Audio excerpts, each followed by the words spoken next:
안녕하세요. 어, 오늘은 말똥머리 전도사라는 이름으로 찾아뵙는 박소희 전도사라고 합니다. 안녕하세요. 어떤 방식으로 여러분들에게 제 삶을 나눌까 고민하다가 책상에 앉아서 할까, 여러 가지 서서 이야기를 할까 이런저런 생각을 하다가 그냥 제 이야기를 이렇게 스토리로 여러분들하고 편안하게 어떤 상황에서도 제가 나눌 수 있는 마음의 여유가 있을 때 나눴으면 좋겠다 이런 생각으로 오늘 이 카메라 앞에 섰습니다. 지금 저는 제 사무실에 이렇게 누워서 이야기를 하려고 해요. 제가 올여름 방학을 지나면서 몇 군데 교회에 특강을 다니면서 제가 쉽게 내어놓지 못했던 이야기들을 나누며 청소년들도 또 어른들도 조금은 도전이 되어지고 은혜가 하나님 앞에 그 은혜가 더 많이 체감된다고 말씀하셔서 제가 부끄럽지만 저의 삶을 나눠보려고 합니다. 아마 시리즈로 한 20회가량 될 것 같고요. 이건 아직 큰 계획은 없지만 20회 분량 정도로 제 삶을 나누어서 다른 계정으로 여러분들을 찾아뵈려고 합니다. 저는 47살의 박소희 전도사라고 합니다. 아들을 둘 가진 엄마고요. 남편과 그리고 신학을 늦게 시작한 그런 흔한 여자 전도사입니다. 지금은 나비아라는 청소년 센터를 카페를 운영하고 있고요. 공짜 카페를 운영하고 있어요. 제가 전도사라는 그리고 또 아이 둘에 또 하나 남자의 아내 그리고 교회 전도사라는 이야기를 전제로 그리고 지금은 나비아라는 청소년 공짜 카페를 운영하면서 지역사회에 여러 가지 다양한 프로그램과 그런 사역들을 하고 있다는 것을 미리 말씀드리고요. 제가 20회가량 아직 정확하게 계획되어진 건 없지만 차분차분 이야기를 해가면서 그리고 또 중간중간에 제 사역 이야기가 들어올 수 있는 에피소드가 있다면 한번 나눠보려고 합니다. 저는 아주 가난한 집에서 태어났어요. 경상도에서 태어났고요. 아주 지금은 제가 얼마 전에 가봤더니 제가 자랐던 곳이 어마어마하게 발전된 도시 문화를 가지고 있더라고요. 저는 어릴 때 경주에서 태어났지만 거의 자란 곳은 경상남도 양산시 물금이라는 곳에서 그러니까 거의 자랐어요. 저의 학창 시절은 거기에 기억이 아니면 제가 지금까지도 제 삶의 어떤 여유로움을 느낄 수 있는 그런 어떤 정서적인 배경을 만들어준 곳이 물금이라는 아주 시골 마을입니다. 저는 아빠 엄마가 10살 차이 나는 아주 그 늦둥이 집안에 태어났어요. 늦둥이 집안에 태어났고 아주 늦게 초등학교 이후에 초등학교 이후에 한 3, 4학년 때 알게 된 것 같아요. 엄마 아빠가 나이 차이가 많고 아빠가 저희 큰오빠 엄마, 그러니까 저희 큰오빠가 저와 배다른 오빠거든요. 큰오빠의 엄마와 사별하고 엄마를 만났다는 것을 알게 되었어요. 어쩐지 큰오빠가 저랑 너무 다른 모습이었고 나이 차이가 많이 나서 어린 나이에도 참 이상하다 생각을 하고 있었는데 그리고 큰오빠 공부를 되게 잘했어요. 그런 집안에서 자라답니다. 예수는 전혀 믿지 않는 집안이었고요. 특히 시골은 교회에 다니는 걸 별로 좋아하지 않았어요. 아빠는 예전에 경찰을 하시다가 어떤 불미스러운 사건으로 인해서 저희 아빠 잘못은 아니에요. 불미스러운 사건으로 경찰을 그만두시고 제가 기억하는 아빠의 모습인 어떤 큰 회사의 경비로 계셨어요. 큰오빠는 저보다 13살이 많으니까 항상 중학생으로부터 제 기억을 시작하고요. 작은 오빠는 저보다 3살 많은 오빠였답니다. 너무 시골이어서 학교까지 오가는 시간이 기본 1시간, 1시간 반, 그리고 좀 멀리, 집이 더 어려워져서 멀리 그 시골 마을에서도 더 구석으로 갔을 때는 왕복 4시간이 넘는 거리를 학교를 걸어 다녔답니다. 얼마나 시골이었냐면 양산이라는 조금 큰 어떤 그 읍내 시장까지 가려면 하루에 한 번 들어오는 버스를 타고 나가야만 했어요. 저는 그 버스를 타고 나가본 기억이 초등학교 한 2, 3학년 때라고 생각이 들어요. 그 전에는 그 시골 마을 바깥으로는 나가본 적이 없어요. 낙동강이 앞에서 흘렀고요. 온천지가 밭이고 논이고 산이었어요. 어린 시절 가난했지만 대부분이 가난한 시골 생활을 하고 있었기 때문에 제가 그렇게 가난한 집의 딸이라는 것을 뭐 생각해 보지 못했어요. 물론 부잣집 친구들도 있었지만 그 친구들이 드물었기 때문에 가난하게 살고 늘 그 밭에 있는 것들을 서리해 먹고, 그리고 쌀을 구워 먹고, 개구리를 잡아 먹고, 오빠들이랑 같이 수박서리 해 먹고, 이런 것들이 제 삶에 그냥 너무 흔한 일상이었어요. 전 다 그러고 사는 줄 알았거든요. 집에서 토끼도 키우고 강아지도 키우고 고양이도 키우고, 학교를 한번 걸어갈 때 비가 억수같이 오면 지렁이가 얼마나 많은지, 시골인데도 극복 안 되는 것이 지렁이 벌레였어요. 바퀴벌레 말할 것도 없고 지금도 너무너무 싫어한답니다. 그렇지만 그 시골에서 느꼈던 그런 가족 간의 정, 그리고 시골 문화들이 갖고 있는 거 있잖아요. 뭐 맛있는 거 있으면 부침개 하나라도 나눠 먹고, 그런 어린 시절 엄마는 늘 공장을 다녔지만 그런 아름다운 정서적인 그런 배경 때문에 전 좀 너무너무 행복하게 자랐던 것 같아요. 그런데 제 이렇게 정서적인 환경적인 부분들은 너무나 아름답고 좋은 기억을 가지고 있는데, 저에게 가정적인 정서적 환경은 참 어려운 것들이 있었어요. 저는 대부분의 아빠가 술을 먹고 엄마를 때리는 줄 알았어요. 그리고 집안 물품들을 부수는 줄 알았어요. 그게 왜냐하면 제가 태어났을 때부터 봤던 환경이기 때문에 전 너무나 당연한 줄 알았어요. 그리고 학교에 가서도 친구들하고 그런 이야기를 나누어 본 적이 없어요. 왜냐하면 친구들도 그럴 거라고 생각했거든요. 그래서 아빠가 술을 드시고 와서 늘 밤에 집안을 부수고 엄마를 때리고 작은 오빠를 때리고, 큰 오빠는 워낙 이제 나이 차이가 있으니까요. 그리고 오빠는 부산이라는 곳으로 유학을 하고 있었고, 그래서 밤에 늘 잠을 못 자고 학교를 가면 전 늘상 이런 일들이 일어나는 게 당연하다고 생각했어요. 그래서 그 친구들도 그런 삶을 경험하고 아침에 학교 온 거라고 생각했어요. 그런데 초등학생이 되어지고 그 마을에서 한 10년을 이렇게 살다 보니까 초등학교 3학년 때 우연히 제 친구 집에 놀러를 갔어요. 낮에 가면 뭐 다 아빠들이 일하러 가고 안 계시니까. 근데 걔네 아빠가 이제 휴가 중이셨던 것 같아요. 근데 그 친구 아빠가 막 이렇게, 저희 아빠도 되게 가정적이셨거든요. 술만 드시지 않으면.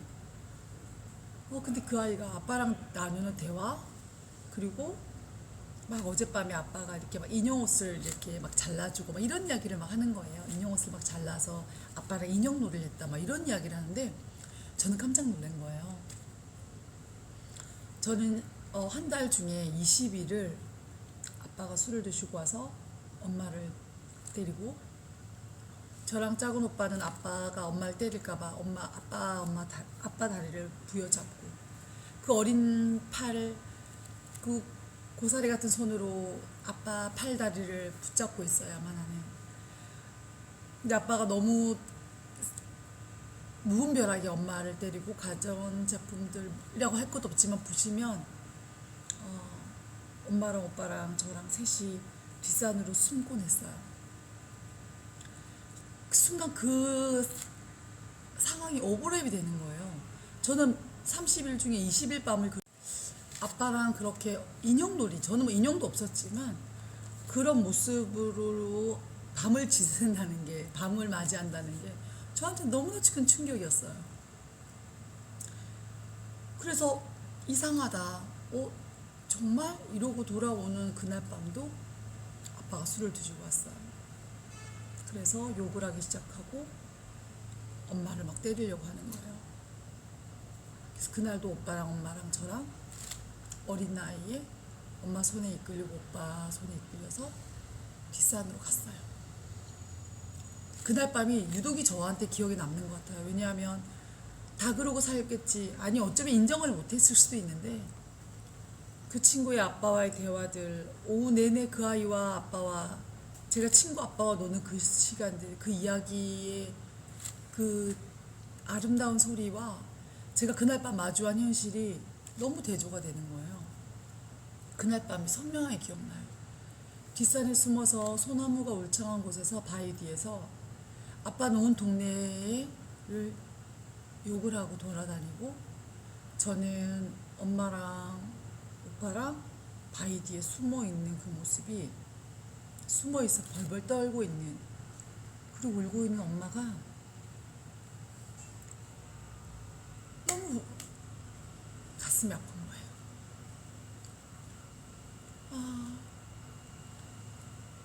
엄마는 늘 이렇게 다른 여자들이 사는 걸 보고 살았구나, 막 이런 생각이 어린 나이에 막 났어요. 그러니까 제가 불행하다기보다는 엄마가 너무 불행해 보이는 거예요.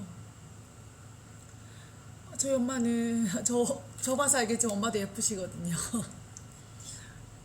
근데 그때도 엄마는 늦은 시간까지 공장에서 일하고 오고 그랬던 엄마인데 갑자기 우리 엄마가 너무 불쌍한 거예요. 그리고 저는 많이 맞지 않았지만 작은 오빠도 많이 맞았거든요. 그 이후엔 더 많이 맞았지만 그 어릴 때도 오빠도 좀 많이 맞았어요. 그런 엄마가 너무 불쌍했어요. 그날 밤은 소나무도 좀 무서웠어요. 소나무도 무섭고 바위도 무서웠어요. 그리고 그 시골에는 지금도 그렇지만 올빼미도 울고, 그때가 가을쯤이었던 것 같아요. 귀뚜라미도 울고 새들도 울고 푸드덕거리는 소리 나고 달도 밝고, 그날 밤이 너무 무섭고 슬프고 마음이 아픈 날이었어요. 그날부터 제 삶에 나 이렇게 살면 소망이 없겠구나 이런 생각을 막 했던 것 같아요. 나는 잘 돼야겠다는 생각도 있었고 뭐 여러 가지 생각들이 있었던 것 같아요. 결혼에 대한 생각, 엄마에 대한 생각, 오빠에 대한 생각, 제 미래에 대한 생각, 막 이런 것들이 있었던 것 같아요. 가난이 그때부터 저한테 체감되었던 것 같아요. 그 이전의 가난과 다른 가난으로 다가오는 거예요. 우리 집에 돈이 없어서 슬프다고 생각했었거든요. 정말 여러분들이 믿기지 않겠지만 정말 다들 그렇게 사는 줄 알았어요. 근데 그때부터 초등학교 3학년, 4학년? 학년이 잘 기억이 나진 않는데 그 날은 기억이 나는데 그때부터 가난이 저에게 너무너무 무겁게 다가왔어요. 엄마라는 이름이 그때도 너무 크게 다가왔어요. 엄마가 왜 어릴 때 그런 생각을 했는지 모르겠는데 바보 같았던 것 같아요. 다른 엄마들도 그렇게 살 거란 생각을 해본 적도 없고 다 이렇게 살 거라고 생각하니까 그 다라는 범위 안에 엄마, 오빠, 저 뭐 이런 게 다 들어있었던 것 같아요. 그렇게 유년 시절을 보냈답니다.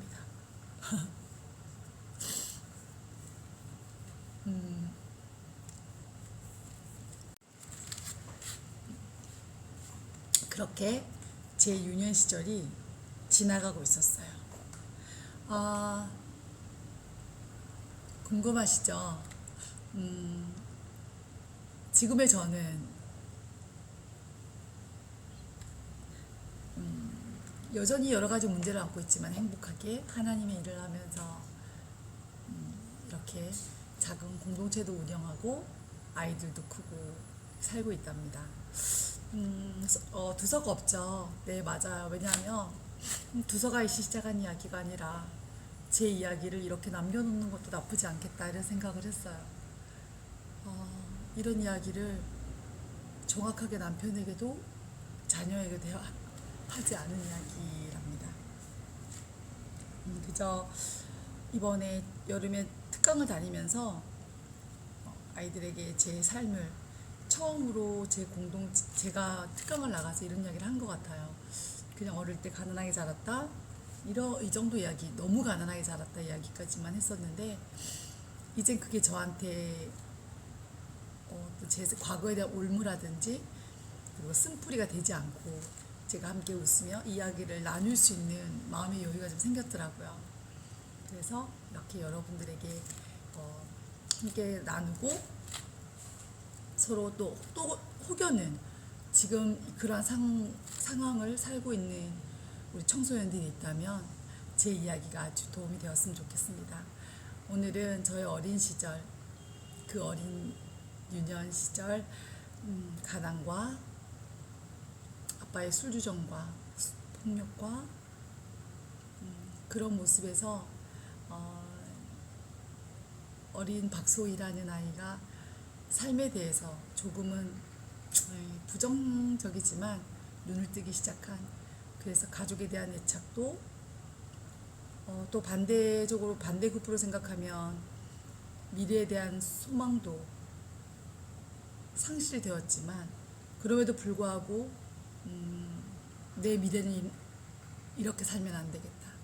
우리 엄마를 이렇게 내버려 둬서는 안 되겠다. 이런 생각이 막 뒤섞였던 유년 시절이었답니다.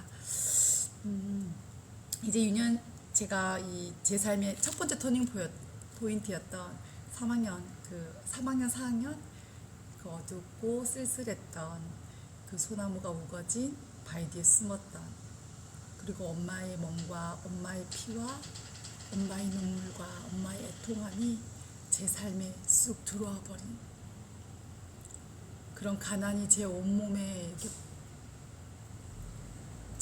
눌러버린 그 시간들을 여러분과 나누었습니다. 여러분들 지금 기억해야 할 것은, 제가 이야기를 나누는 건 제가 한 20화가 될 것 같다 했잖아요. 그 이야기 동안 함께 들어주셨으면 좋겠어요. 그리고 함께 나눠주셨으면 좋겠고, 그리고 혹시라도 제가 이 긴 이야기를 막 짧게 설명할 수는 없어요. 왜냐하면 중간중간에 이야기도 막 기억나고, 그러니까 이것을 보는 우리 청소년들 제가 이야기 나눌 때까지는 끝까지 보면서 함께, 특히 우리 크리스찬 친구들이라면 또 그냥 이 시대를 살아가고 있는 청소년들 중에 이러한 위로와 이런 상황에 놓인 친구들이 있다면 함께 나누고 함께 들으면서 또 이렇게 서로 댓글로 서로 마음을 나누면서 응원이 되어지는 제가 그런 친구가 되었으면 좋겠습니다. 말똥머리 전도사 오늘 물러가고요. 내일 이 시간에 다음 편에서 여러분들 만나도록 할게요. 여러분들 오늘 하루도 힘내세요. 저는 박소희 전도사였습니다. 안녕.